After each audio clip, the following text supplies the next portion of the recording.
विपक्ष के कई सांसद, कई नेता, कई दल ऐसे हैं जो ये माहौल बनाना चाह रहे हैं कि ये वक्फ संशोधन बिल जो है ये मुसलमानों के खिलाफ है। कौन कौन से दल हैं ये? कांग्रेस जैसी पार्टियां, राजद जैसी पार्टियां, सपा जैसी पार्टियां। सच्चर कमेटी की रिपोर्ट 2006 में आई थी मुसलमानों के हालातों को बताती हुई। 2006 से पहले अधिकांश समय किन लोगों की सरकारें थी? केंद्र की अगर आप बात कर लें, कांग्रेस और कांग्रेस समर्थक सरकारें थी। पार्लियामेंट में ये आया नहीं, इसके ऊपर चर्चा नहीं। जब आएगा, चर्चा होगी, अपनी बातों को आप रखिएगा, उसके बाद आप बोलिएगा कि क्या सही हुआ, क्या गलत हुआ।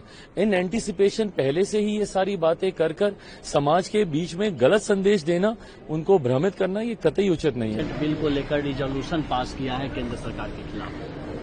मेरी समझ के परे है। आपके सदस्य उस समिति में मौजूद हैं, जेपीसी में मौजूद हैं। जितनी बातें आपको रखनी थी, मौका सबको दिया गया। उसके बाद भी इस तरीके का माहौल बनाना, मतलब सोची समझी रणनीति के तहत विपक्ष के कई सांसद, कई नेता, कई दल ऐसे हैं जो ये माहौल बनाना चाह रहे हैं कि ये वक्फ संशोधन बिल जो है ये मुसलमानों के खिलाफ है।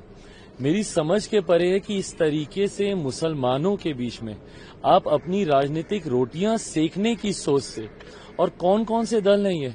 कांग्रेस जैसी पार्टियां, राजद जैसी पार्टियां, सपा जैसी पार्टियां। सच्चर कमेटी की रिपोर्ट 2006 में आई थी मुसलमानों के हालातों को बताती हुई। 2006 से पहले अधिकांश समय किन लोगों की सरकारें थी? केंद्र की अगर आप बात कर लें, कांग्रेस और कांग्रेस समर्थक सरकारें थी।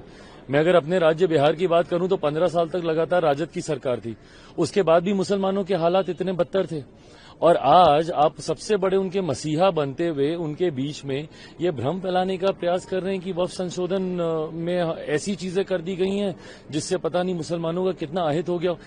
इस सरकार की सोच है कि एक गरीब मुसलमान को भी, मुसलमानों में भी ऐसे वर्ग से आने वाले लोग जो अभी भी मुख्य धारा के साथ नहीं जुड़े हुए, सबको बराबरी का हक मिले। जितने संशोधन है उस सोच के साथ किए जा रहे हैं, और बिना मतलब अभी तक पार्लियामेंट में ये आया नहीं, इसके ऊपर चर्चा नहीं। जब आएगा, चर्चा होगी, अपनी बातों को आप रखिएगा, उसके बाद आप बोलिएगा कि क्या सही हुआ, क्या गलत हुआ।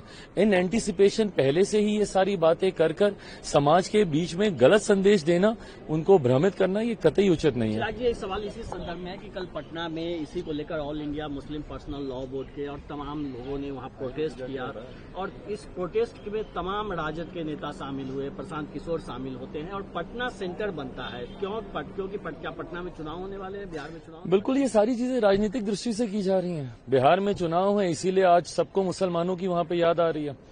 मैं तो पूछना चाहता हूं, मैंने तो कहा ही है कि भैया बताएं ना, सच्चर कमेटी की रिपोर्ट में क्यों ये बातें कही गई?